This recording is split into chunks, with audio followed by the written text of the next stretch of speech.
Hey everybody, this is Perch. What's going on with Diamond Comic Distributors? Well, as recording this video, this is April 28th in the evening. A lot is currently going on, and frankly, by the time this video goes out, things could be different. So maybe we'll just put this out right away tonight. Anyway, to catch you up on all the twists and turns, here's the current state. Diamond is, well, I'm putting it nicely, is currently navigating significant financial challenges, having filed for Chapter 11 earlier in the year, specifically January. Now, the biggest reason why this all went down is because they lost exclusive distribution agreements, which they had been enjoying since the 90s, with people like DC and Marvel. Overall declining revenues in comic book space, bigger economic pressures of being the middle of a supply chain that is already stretched, inflation, struggles with consumer spending, problems in shops, all of those things combined. No one single thing brought to this, but that's what happened. So what happened is Diamond went and got a $40 million plus, it basically security from JP Morgan Chase. This is called a debtor in possession line of financing that then, because of let's just say some inaccuracies in the filing, had to be increased to 44.7 million, or just under 45 million, in order to maintain business continuity during the restructuring process. Now, if you're curious what that means, it basically means keep the lights on while the company goes through Chapter 11 to try and find a buyer and stabilize themselves. So they pushed to seek buyers, and ultimately they had an auction of sorts. And the bidder that won was Alliance Entertainment, which offered 85 million for Diamond's assets, which would of course include some debt. However, the Alliance withdrew, and Diamond then pivoted to alternative buyers, hoping to gain somebody else with industry experience. Now, the buyer that they were courting and they desperately wanted was Universal, but we'll get more to them in a moment. So, throughout all this, if you're looking at where they currently sit, and yeah, there's a couple more major developments. They're in Chapter 11. Chapter 11 is bad. It basically means people are going to come in to help restructure your business, figure out a way to make it financially viable. If you can't do that successfully, it then moves to Chapter 7, which is what has now happened. So the trustee in the bankruptcy case has moved to convert Diamond's case to Chapter 7 liquidation. And basically that means sell the assets. In other words, it's over. If you're wondering, hey, what's Chapter 11 versus Chapter 7? Here's a basic summary. Chapter 11 is where we still think there's value in the company, and we're going to try and fix it. Basically, it's a polite way of saying, hey, you've mismanaged your business, but there's still some value here. Let's just try. You owe people money. You can turn it around. You don't want it to close. So we need a plan to fix things, and we need help. So a judge steps in to help you and your creditors, the people you owe, agree on a payment plan, figure out ways to restructure your business to make it viable. That's Chapter 11. Chapter 7 is commonly known as the give up method. This is saying, I can't step in, I can't fix this. A judge then steps in, sells everything they own, in this case, warehouses, distribution, everything, and basically use the money that is made from the fire sale to pay back as much debt as they can. The people who are involved there get to then move on and ruin another business. Get a fresh start. It basically keeps the people who owe money from prison or from being sued into oblivion. People enter this process saying, well, we can sell some things off and at least get some money back and maybe get going. But that's where we're at. So, basically, why did we go from Chapter 11 to Chapter 7? Is it because of the, fallout of Alliance? Is it something along those lines? No, it's actually something much dumber. It's the trigger from moving to Chapter 11 to Chapter 7 is that Diamond failed to submit the required monthly operating reports to the court for January, February, or March, a full quarter, 3 months, 90 days worth of operating reports. Now, why do you need to file operating reports?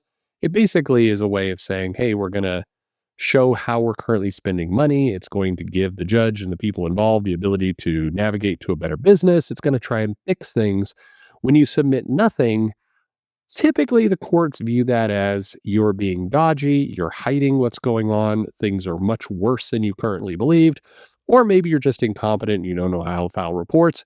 Or, and here's the best possible read of the situation, you're so convinced that somebody is about to come in and buy you up and you won't have to deal with any of this court shit. So you just don't.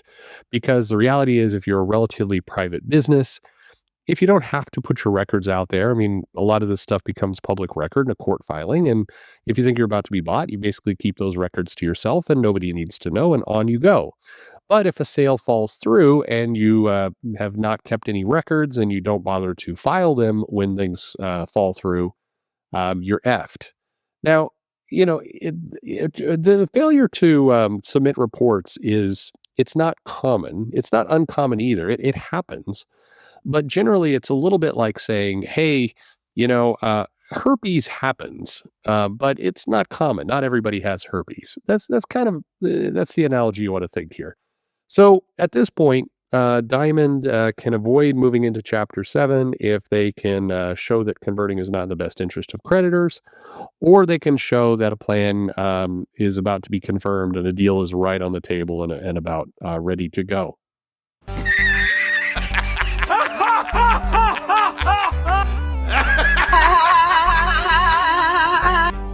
You serious? Diamond, in a weird move, issued a upbeat press release that said, "Hey, no worries," and I'll read it to you. Diamond Comic Distributors today announced it will no longer be moving forward in the transaction process with Alliance Entertainment.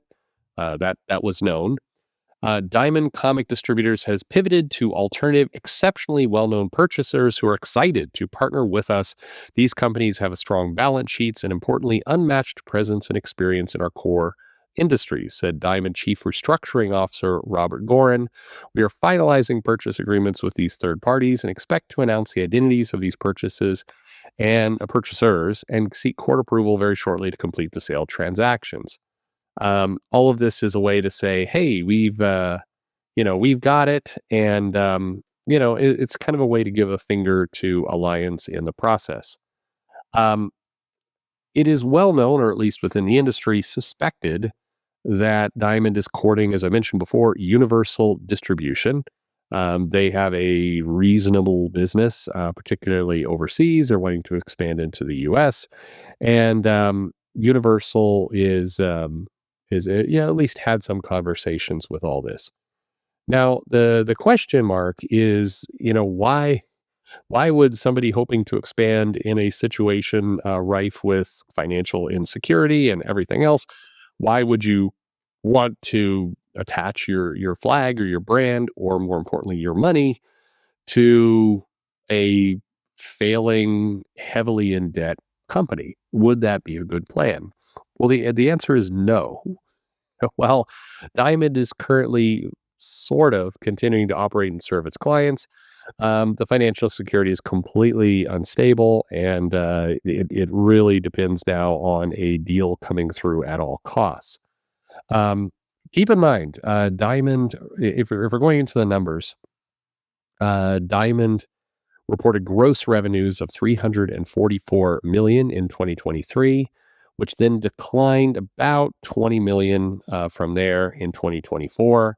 Meanwhile, they have $22 million on record that they're trying to recover from outstanding debts from retailers. Many of those have gone out of business or vanished, and they have over $11 million overdue and $6 million considered uncollectible. Okay. Now, some will say, what's the bright side of this? Well, the UK subsidiary is profitable. They had 6.3 million euro in assets and a net profit of, are you ready? 108,000 euro in 2023.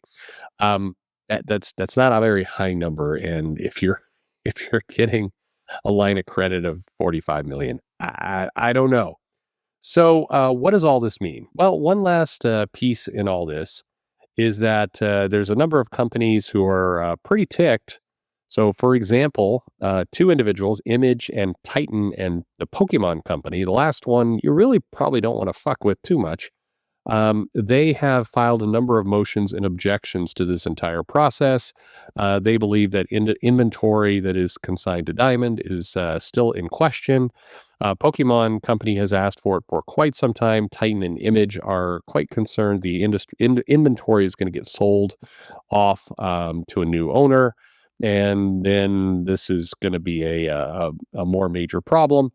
And the money Diamond owes to its creditors, a little over 50 million at this point. So, there, put it this way: you've got declining revenue. Your only profitable segment of the business is in the UK, and that profit is 108,000 euro, which pales in comparison to the $20 million decline that you had over year. You are trying to recover $22 million in revenue, much of which is considered a lost cause at this point, and a significant amount is overdue. ONPS, you also owe about $50 million. So all of this, and you just had a line of credit that had to be increased by about $4 million because your books are wrong and you haven't been filing your monthly reports. Awesome. Doing great, comics industry. So where do we go from here? Who knows? Somebody could swoop in last minute. Maybe Diamond has a right to be upbeat, and perhaps they're right on the verge of signing this deal with Universal Distribution. If that were to happen, you're going to see it kind of limp along. You're going to see a significant restructuring. You're going to see any intelligent company that's still with Diamond running for the goddamn hills. And you're going to see places like the Pokemon Company immediately pivot to saying, give us all of our inventory, let us be made whole, and thank you, and we'll never see you again. Well, what's the upshot to this? Now you know. And knowing is half the battle. This battle feels kind of over. Thanks for listening.